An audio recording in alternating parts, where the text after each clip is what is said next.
আসসালামু আলাইকুম। প্রিয় দর্শক, অন্য মঞ্চের আলোচনায় আপনাদের সকলকে আমন্ত্রণ জানাচ্ছি। বাংলাদেশে তো একটা অভাবনীয় ঘটনা ঘটে গেল। এবার বাংলাদেশ এবং ভারতের মধ্যেকার পরিস্থিতিটা আপনাদের জানাবো। প্রথমে ভারতের পরিস্থিতিটা একটু জানাই। সার্জিও ঘোর তার সঙ্গে মিটিং হওয়ার পর দীনেশ ত্রিবেদী একদম ফিরে তিনি সামান্য খাওয়া দাওয়া করে দিল্লির উদ্দেশ্যে রওনা হন। গতকাল রাতে আমাদের এখানে একটা কিচেন ক্যাবিনেট বৈঠক হয়েছে।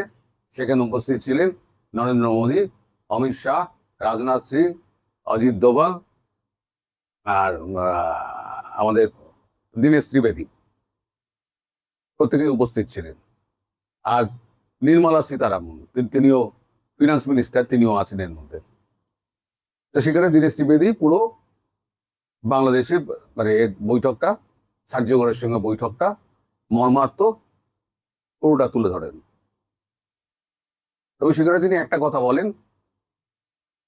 যে এই যে ব্রিক্স সম্মেলন হচ্ছে, তাদের যে আমরা যে চিঠিটা পাঠিয়েছি সেখানে নাকি আমরা তারেক রহমানকে প্রধানমন্ত্রী হিসেবে উল্লেখ করিনি বলে ওরা একটা খুন ধরে বসে আছে।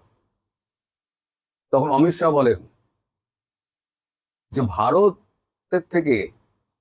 ভারতের হয়ে প্রধানমন্ত্রী নরেন্দ্র মোদী স্বয়ং যে শুভেচ্ছা পত্রটি পাঠিয়েছিলেন এবং শোক বার্তা পাঠিয়েছিলেন, তার কি ধন্যবাদ সূচক একটা পত্র বাংলাদেশ থেকে এসছে? এই সৌজন্যতা বোধ না বাংলাদেশের প্রধানমন্ত্রীর আছে, না বাংলাদেশের যারা নেতা আছে এখন ক্ষমতায় তাদের আছে। এখন ভারতকে যদি কেউ দুর্বল মনে করে তাহলে ভুল করবে। ভারতের সহনশীলতাকে দুর্বলতা ভাবার কোনো কারণ নেই। अब जो दिखाएगा मैं उसको उन्हीं के भाषा में जवाब दूंगा। মানে যে যেরকম দেখাবে আমি সেই ভাষাতেই জবাব দেবো। তাই তিনি প্রধানমন্ত্রী হিসেবে তার নামটা উল্লেখ করেননি।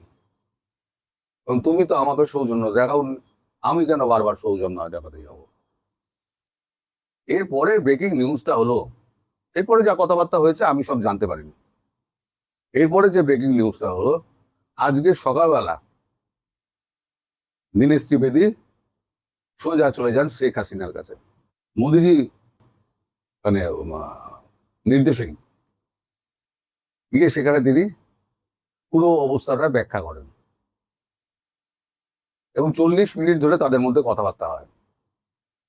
খুঁটিনাটি প্রত্যেকটি জিনিস খুঁটিয়ে খুঁটিয়ে শেখ হাসিনা জেনেছেন কারা কারা বৈঠকে এসেছিল, বৈঠকটা বাতিল হলো কেন, মানে এই এটা মানে আমরা নৈশভোজ বাতিল হলো কেন, তারেক রহমানের সরকারের এখন কি অবস্থা, তারা কোনো বিবৃতি দিচ্ছে কিনা, এই নিয়ে নানান প্রশ্ন করেছেন।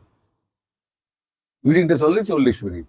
অর্থাৎ যে ঘটনাগুলি বাংলাদেশে ঘটে গেল সেটার পুঙ্খানুপুঙ্খ রিপোর্ট কিন্তু চলে গেছে শেখ হাসিনার কাছে।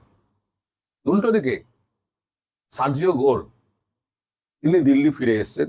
এখন দিল্লি ফিরে আসার পর যিনি কথায় কথায় ডোনাল্ড ট্রাম্প প্রেসিডেন্টকে ফোন করেন, এত বড় একটা ঘটনা হওয়ার পর তিনি কি প্রেসিডেন্টকে জানাননি? নিশ্চয়ই জানিয়েছেন।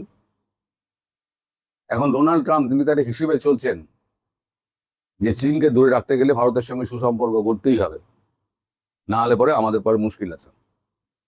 ভারত যদি চীনের দিকে ঘেঁষে যায় তাহলে ইন্দো প্যাসিফিকে আমরা ঝামেলায় পড়ে যাব এবং এই ব্রিক্স গঠনের যে প্রচেষ্টা, ডি-ডলারাইজেশন, সেটাতে আরো এক ধাপ ওরা এগিয়ে যাবে। ফলে চীনের থেকে ভারতকে আলাদা করতে গেলে ভারতের যে দাবি, সেই দাবিটাকে কিন্তু মান্যতা দিতে হবে। এবার সময় এসে গেছে আমাদের গুটিয়ে নেওয়ার পালা, বাংলাদেশ থেকে ব্যাগপত্র গুটিয়ে নেওয়ার পালা। শেখ হাসিনাকে আমরা ঢুকিয়ে দেব, তারপর শেখ হাসিনা ওখানে বুঝে নেবেন কি করবেন না করবেন, আমরা তীক্ষ্ণ নজরটা রাখবো, এইটুকু আমাদের কর্তব্য। অর্থাৎ শেখ হাসিনার ফেরাটা এবার নিশ্চিত হয়ে গেল। অন্তত ট্রাম্পের কথাতে। এখন এই কথাটা আমরা জানলাম কি করে? এই কথাটা স্বয়ং সার্জিও গোর তিনি জানিয়েছেন আমাদের বিদেশ মন্ত্রী ডক্টর জয়শঙ্করকে। ডক্টর জয়শঙ্কর মারফত এই খবরটাই ছড়িয়ে গেছে। তিনি কোনো প্রেস কনফারেন্স করেননি। বলে না, খবর ছড়িয়ে যায়, খবর থাকে না, চাপা থাকে না। এবার আসে উল্টো দিকে বাংলাদেশের কথা। সার্জিও কোর ফিরে যাওয়ার পর এখন থরহরি কম্প লেগে গেছে। না কে কোথায় কি বলবে না বলবে ঠিক করতে পারছে না। জামাত এবং এনসিপি তারা বিএনপিকে দোষারোপ করছে, যেটা এটা চক্রান্ত। যদি আমাদের এভাবে অপমান করা হতো তাহলে পরে আমাদের আগেই বলে দিত, আমরা যেতাম না নৈশ বোঝে। খলিলুর রহমান আমাদের সঙ্গে চক্রান্ত করেছে ভারতের নির্দেশে, সবকিছু ভারতের নির্দেশে হচ্ছে আর কি। কিন্তু তারেক রহমানের সরকারের পক্ষে যিনি সব ব্যাপারে পটার করেন, এই সালাউদ্দিন সাহেব, তিনি অন্তত এই বিষয়ে এখনো পর্যন্ত কোনো কথা বলেননি। এখন আপনাদের আমি দুটো ছবি দেখাবো। দুটো ছবি, বলে না ছবি অনেক কথা বলে দেয়। দুটো ছবি, প্রথমটা দেখুন, দীনেশ ত্রিবেদীর সঙ্গে সার্জিও গোরের যে বৈঠক শেষে যে মিটিংটা হয় বা বৈঠকের আগে যে মিটিংটা হয়, সেই মিটিংয়ে আপনার চেহারা দেখুন, দুজনের বডি ল্যাঙ্গুয়েজ দেখুন। সার্জিও গোর রিল্যাক্সড এবং অত্যন্ত বন্ধুত্ব সুলভ একটা হাসি আসছেন। দীনেশ ত্রিবেদীও তাই। এই ছবিটা বলে দিচ্ছে যে এনাদের মধ্যে কতটা সুন্দর আলাপ হয়েছে। আমার মনে হয় ছবিটা বৈঠকের পরেই তোলা। উল্টো দিকে আমি আর একটা ছবি দেখাচ্ছি। এই ছবিটা হচ্ছে তারেক রহমানের সঙ্গে মিটিং এর পর সার্জিও গোরের সঙ্গে তোলা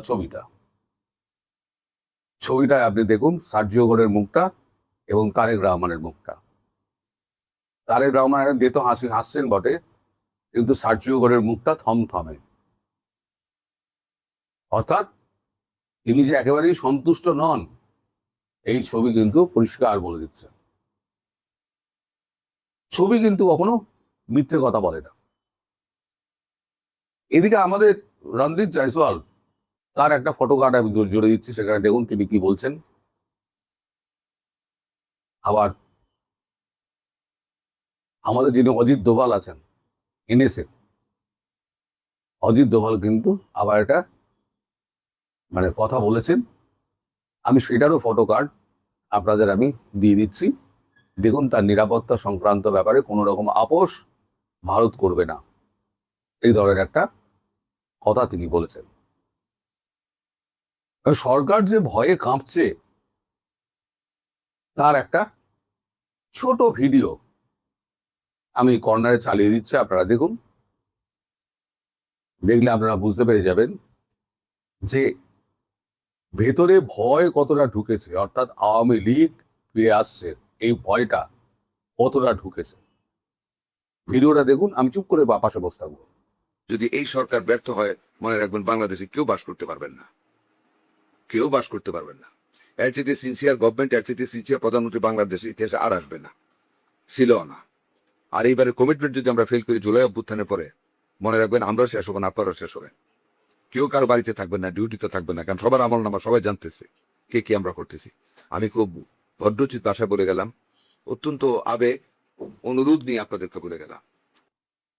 এবার সব থেকে বড় মুশকিলে পড়েছেন আমাদের জামায়াত ইসলামের আমির এবং এই এনসিপির ছোকরাগুলো।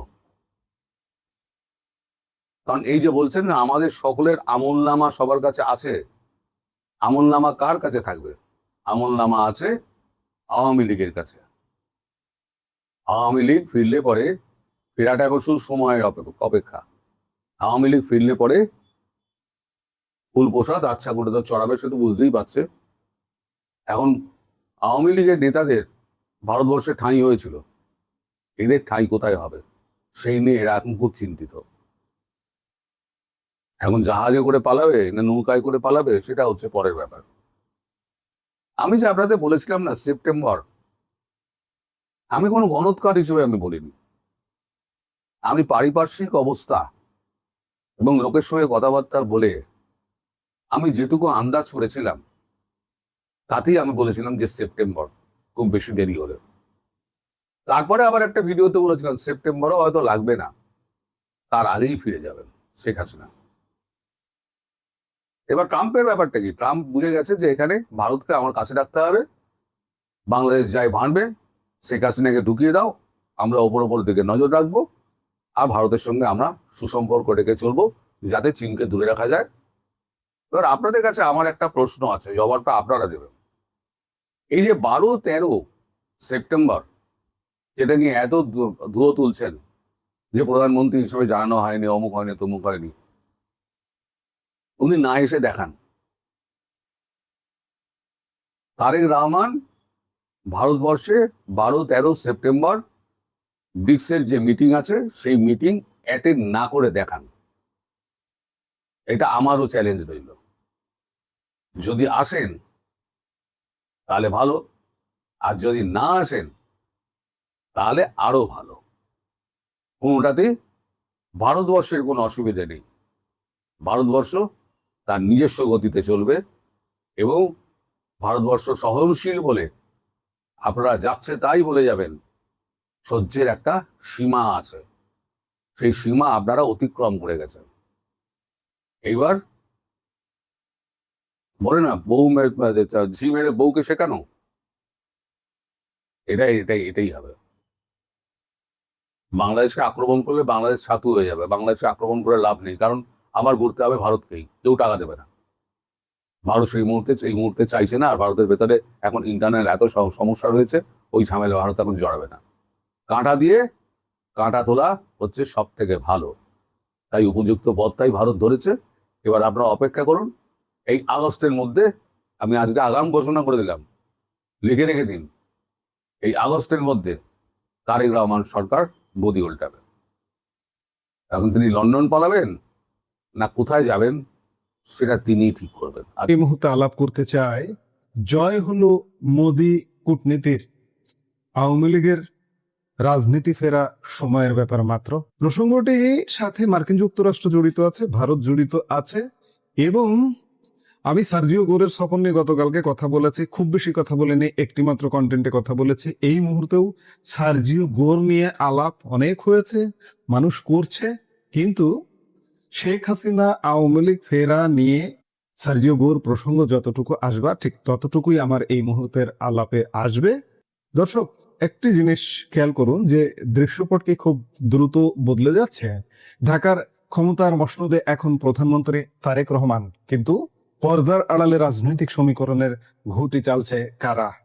এবং একই সাথে দিল্লিতে নিযুক্ত আমেরিকান রাষ্ট্রদূত সার্জিও গোরের সাম্প্রতিক ঢাকা সফর কি কোনো সাধারণ কূটনৈতিক সফর ছিল, নাকি এর পেছনে লুকিয়ে আছে বিশাল এক ভূ রাজনৈতিক বার্তা? তবে কি শেখ হাসিনার ঘোষিত ঢাকায় প্রত্যাবর্তন নিয়ে নিজের প্রথম সফরে রহস্যময় দৈত্য সেরে গেলেন সার্জিও গোর? পর্দার ভেতরের সেই চাঞ্চল্যকর তথ্য ও এর সুদূর প্রসারী হিসেব নিকেশ জানতে ভিডিওটি শেষ পর্যন্ত দেখুন। কথাগুলো একটু গোড়া থেকেই বলা যাক। 3 দিনের বাংলাদেশ সফরে এসেছিলেন ডোনাল্ড ট্রাম্পের বিশেষ দূত সার্জিও গোর। সাধারণ কূটনৈতিক শিষ্টাচার অনুযায়ী সফরে আসা বিদেশি প্রতিনিধিরা কেবল শাসক দল কিংবা সংসদে বসা বিরোধী দলের সাথেই বৈঠক করে থাকেন, কিন্তু সার্জিও গোর হাঁটলেন সম্পূর্ণ ভিন্ন পথে। শাসক দলের সাথে বৈঠক নেই, জামাত এনসিপির সাথে বৈঠক নেই। খুব মজার বিষয়, শাসক দল বলতে বিএনপি প্রধান তারেক রহমানের সঙ্গে বৈঠক করেছেন, কিন্তু প্রধানমন্ত্রী হিসেবে তিনি রাজনীতির মাঠের বাইরে ঠেলে দেওয়া আওয়ামী লীগ এবং জাতীয় পার্টির প্রতিনিধিদের সঙ্গেও দীর্ঘ বৈঠকে বসেছিলেন। আর সবচেয়ে চাঞ্চল্যকর তথ্য হলো, মার্কিন পক্ষ এই আলোচনার কর্মসূচির কথা বাংলাদেশের পররাষ্ট্র মন্ত্রণালয়কেও জানানোর কোনো প্রয়োজনই বোধ করেনি। সফরের প্রথম দিন অর্থাৎ বৃহস্পতিবার বাংলাদেশের পররাষ্ট্রমন্ত্রী খলিলুর রহমানের সঙ্গে মাত্র 20 মিনিটের একান্ত বৈঠক সারেন ট্রাম্পের দূত। এরপর পূর্ব নির্ধারিত নৈশভোজ ও সাংস্কৃতিক অনুষ্ঠান পুরোপুরি এড়িয়ে তিনি দ্রুত বেরিয়ে যান, আর যার কোনো তাৎক্ষণিক ব্যাখ্যা মিলছিল না। রহস্যটি উন্মোচিত হয় এর খানিক পরেই পররাষ্ট্রমন্ত্রীর সাথে বৈঠকের পরপরই ঢাকার একটি অভিজাত হোটেলে আওয়ামী লীগ ও জাতীয় পার্টির প্রতিনিধিদের সঙ্গে গভীর আলোচনায় বসেন গৌর। সূত্রের খবর অনুযায়ী সেখানে আওয়ামী লীগ নেতৃত্বের পক্ষে শেখ হাসিনার অত্যন্ত ঘনিষ্ঠ এক সাবেক মন্ত্রীর সঙ্গে 1 ঘন্টারও বেশি সময় এবং জাতীয় পার্টির পক্ষে চেয়ারম্যান জিএম কাদেরের সঙ্গে প্রায় আধা ঘন্টা গোপন বৈঠক করেন সার্জিও গৌর। খেয়াল করুন, খলিলের সঙ্গে বৈঠক করলেন 20 মিনিট, আওয়ামী লীগের প্রতিনিধির সঙ্গে বৈঠক করলেন 1 ঘন্টা, জাতীয় পার্টির সঙ্গে বৈঠক করলেন আধা ঘন্টা। এখন ঢাকার রাজনৈতিক অঙ্গনে তীব্র জল্পনা, তবে কি সাবেক প্রধানমন্ত্রী শেখ হাসিনার ঘোষিত ঢাকা প্রত্যাবর্তন নিয়েই নিজের প্রথম সফরে এই সুচতুর দৈত্য সেরে গেলেন ট্রাম্পের বিশেষ দূত? সফরের শেষ দিন প্রধানমন্ত্রী তারেক রহমানের সঙ্গে সৌজন্য সাক্ষাৎ করেন সার্জিও গৌর। প্রধানমন্ত্রীর দপ্তর থেকে জানানো হয়েছে, ট্রাম্পের বিশেষ দূত বৈঠকে মন্তব্য করেছেন প্রধানমন্ত্রীর নেতৃত্বে বাংলাদেশে নাকি স্থিতিশীলতা ফিরে এসেছে, আর এর ইতিবাচক ইঙ্গিত হিসেবে বাংলাদেশ নিয়ে নিজেদের ট্রাভেল অ্যাডভাইজারি সংশোধন করেছে ওয়াশিংটন, যা মার্কিন বিনিয়োগকারীদের জন্য একটি বড় বার্তা। পাশাপাশি আগামী মাসে ইউএস বাংলাদেশ বিজনেস কাউন্সিলের একটি উচ্চ পর্যায়ের প্রতিনিধি দল ঢাকা সফরে আসছেন বলেও জানানো হয়। তবে একই সাথে রোহিঙ্গা সংকটের দ্রুত সমাধান এবং রোহিঙ্গাদের ত্রাণের অর্ধেকের বেশি অর্থ যে আমেরিকা যোগাচ্ছে, তারেক রহমানকে সে কথাটিও চোখে আঙ্গুল দিয়ে মনে করিয়ে দিতে ভুল করেননি গৌর। কূটনৈতিক এই নাটকের গতি কেবল ঢাকাতেই থেমে থাকেনি। শুক্রবার সকালে ঢাকায় নিযুক্ত ভারতীয় হাই কমিশনার দীনেশ ত্রিবেদীর সঙ্গে এক গুরুত্বপূর্ণ বৈঠকে বসেন সার্জিও গৌর এবং শনিবার গৌর ঢাকা ত্যাগ করার আগেই ত্রিবেদী দিল্লি উড়ে যান। ত্রিবেদী গেছেন শুক্রবারে রাতে। তবে ঢাকায় ভারতীয় হাই কমিশনারের সাথে সার্জিও গৌরের এই বৈঠকের কঠোর সমালোচনায় সরব হয়েছেন জামায়াতে ইসলামের আমির তথা সংসদে বিরোধী দলীয় নেতা মোহাম্মদ শফিকুর রহমান। ক্ষোভ প্রকাশ করে তিনি স্পষ্ট ভাষায় বলেছেন, তারা তো ভারতে বসেই কথা বলতে পারেন, গৌর তো ভারতেরও রাষ্ট্রদূত, এদেশে এসে কোনো বিশেষ দেশের কূটনীতিকের সঙ্গে আলোচনায় বসাটা কাম্য নয়। শফিকুর রহমান আরো যোগ করেন, আসলে আমরা সবকিছুকে ষড়যন্ত্র বলতে চাই না, আবার ষড়যন্ত্র যে নাই এটাও বলতে চাই না। খেয়াল করুন, জামাতের সাথে বৈঠক হয়নি, এনসিপির সাথে বৈঠক হয়নি, প্রধানমন্ত্রী তারেক রহমানের সঙ্গে বৈঠক হয়েছে মাত্র আধা ঘন্টা, খলিলের সঙ্গে বৈঠক হয়েছে 20 মিনিট, আওয়ামী লীগের সঙ্গে 1 ঘন্টা বেশি সময়। দীনেশ ত্রিবেদী ভারতীয় হাই কমিশনার, তার সঙ্গে 1 ঘন্টা বৈঠক হয়েছে, জাতীয় পার্টির সঙ্গে আধা ঘন্টা বৈঠক হয়েছে। এবং এই যে জামাতের যে আমিরের যে অস্বস্তি, জামাতের এই আমিরের এই চরম অস্বস্তি কিন্তু অহেতুক নয়। একটু গভীরভাবে কিছু বিষয় খেয়াল করুন। আপনি সাম্প্রতিক সময়ে জামাতের অবস্থা খেয়াল করুন, জামাতের অভ্যন্তরীণ কোন্দল, জামাতের এই কথাগুলো আগেও বলেছে, আবারও বলছি, জামাতের মাস্তানি করতে গিয়ে জামাত এমপির মেয়ে মাস্তানি করতে গিয়ে যশোরে কয়েকদিন আগে তুমুল হামলার শিকার হয়েছেন। সাতক্ষীরায় এক এমপি ধরা খেয়েছেন কেলেঙ্কারি করতে গিয়ে, নারী কেলেঙ্কারি করতে গিয়ে। এদিকে এনসিপি সারা দেশে মার খাচ্ছে। এই আলামত গুলা কি নির্দেশ করে? জামাত এনসিপির কি অস্তিত্ব থাকছে? আন্তর্জাতিকভাবে জামাত এনসিপির অস্তিত্ব বিলীন হবার পথে। একই সাথে আপনি খেয়াল করে দেখবেন যে এই যে ডক্টর ইউনূসকে দিয়ে যা করার করে ফেলেছে, করার পরে ডক্টর ইউনূসকে কিন্তু ওয়াশিংটন ইতিমধ্যেই ছুড়ে ফেলে দিয়েছে। ডক্টর ইউনূসের জাতিসংঘ মহাসচিব হওয়া হলো না, ডক্টর ইউনূসের বাংলাদেশের রাষ্ট্রপতির পদে আরোহণ করার সেই স্বপ্নটাও দুঃস্বপ্নে পরিণত হতে চলেছে। গৌরের আসবার আগে দিয়ে 2-1 দিন বেশ তৎপরতা চলেছে ইউনূসপন্থীদের মধ্যে। ইউনূসপন্থী যেসব সুশীল আছে তারা নানাভাবে ইউনূসের পক্ষে কথা বলছিল, বাংলাদেশের গণমাধ্যমে ফরমাইশে রিপোর্ট করা হচ্ছিল, সোশ্যাল মিডিয়ায় কিছু পেজ দিয়ে বলা হচ্ছিল ইউনূসের পক্ষে নানান কথা, কিন্তু সব স্বপ্ন ভেস্তে যেতে বসেছে। আর এবার আন্তর্জাতিক বিশ্ব ত্যাগ করছে জামাত ও হিজবুত তাহরিদের মতো গোষ্ঠীগুলোকে। অন্যদিকে শেখ হাসিনাও কিন্তু তার সাম্প্রতিক কোনো সাক্ষাৎকারেই মার্কিনীদের বিরুদ্ধে কোনো টু শব্দটা করেননি।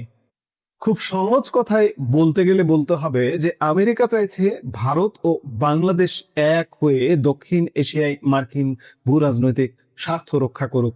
তবে তারেক সরকারকে কাজ করতে হবে আমেরিকার কাছে সম্পূর্ণ নজ্জানু হয়ে, তবে পাকিস্তান হয়ে নয়, বরং ভারতকে সাথে নিয়ে। আপনি ছোট্ট একটা বিষয় খেয়াল করুন যে দীনেশ ত্রিবেদীর সঙ্গে মার্কিন দূতের এখানে বৈঠক করতে হবে কেন? এটা একটা শো অফ করা, এটা একটা দেখানো যে বাংলাদেশ, গতকালকের ভিডিওতে আমি বলেছি, আজকেও বলছি, যে মার্কিন যুক্তরাষ্ট্র বাংলাদেশকে দেখতে চায় ভারতকে দিয়ে, ভারতের চোখ দিয়ে, যার কারণে মার্কিন প্রতিনিধি বাংলাদেশে এসেও ভারতীয় হাই কমিশনারের সঙ্গে বৈঠক করতে ছাড়ছেন না। আর এই মার্কিন ভারত বলয়ের নতুন নকশায় পাকপন্থী, জামাত, হেফাজত কিংবা চরমপন্থী মোল্লা মিলিটারির কোনো স্থান নেই। এবং বাংলাদেশে যে ভারত বিরোধী জিগির, গত 2 বছর ধরে ভারত বিরোধী জিগির, এই জিগিরেরও কোনো স্থান যে নেই, এটি সার্জিও গোরের সফরের মাধ্যমে এটি প্রমাণিত হলো। কারণ এই পন্থীদের সাথে কারোর সাথে কোথাও কোনো বৈঠক কিন্তু হয়নি। সুতরাং সার্জিও গোরের এই সফর কেবল একটি সাধারণ রাজনৈতিক সফর ছিল না, বরং এটি ছিল দক্ষিণ এশিয়ায় নতুন এক শক্তি সাম্য বা ব্যালেন্স অফ পাওয়ার তৈরির সুস্পষ্ট সংকেত। এখানে চীনের প্রভাবও বিস্তার করাও কঠিন হবে, বিশেষ করে ভারত। আমি আগেও বললাম যে এই জায়গাটা, এই ভূখণ্ডটা ভারতের চোখ দিয়ে মার্কিন যুক্তরাষ্ট্র দেখছে। এবং ভারতের সাথে এখনো ধরেন বাণিজ্যিক বিষয় নিয়ে নানা রকম দেশের মধ্যে বিবাদ থাকতে পারে, বা 2 দেশ এক জায়গায় আসতে পারছে না, বাণিজ্য চুক্তি হচ্ছে না। কিন্তু সত্যিকার অর্থে বাংলাদেশ ইস্যুকে কেন্দ্র করে ভারত এবং মার্কিন যুক্তরাষ্ট্র কিন্তু এক জায়গায়, এবং এক জায়গার প্রতিফলন সার্জিও গোরের সফরের প্রতি পরতে পরতে লক্ষ্য করা যাচ্ছে। সরকার কিন্তু, আপনি খেয়াল করে দেখবেন যে ক্ষুব্ধ। খলিলুর রহমান পররাষ্ট্রমন্ত্রী সংবাদ সম্মেলনে কি বলেছেন, এগুলো তো এখন সোশ্যাল মিডিয়ায় ভাইরাল হয়ে গেছে।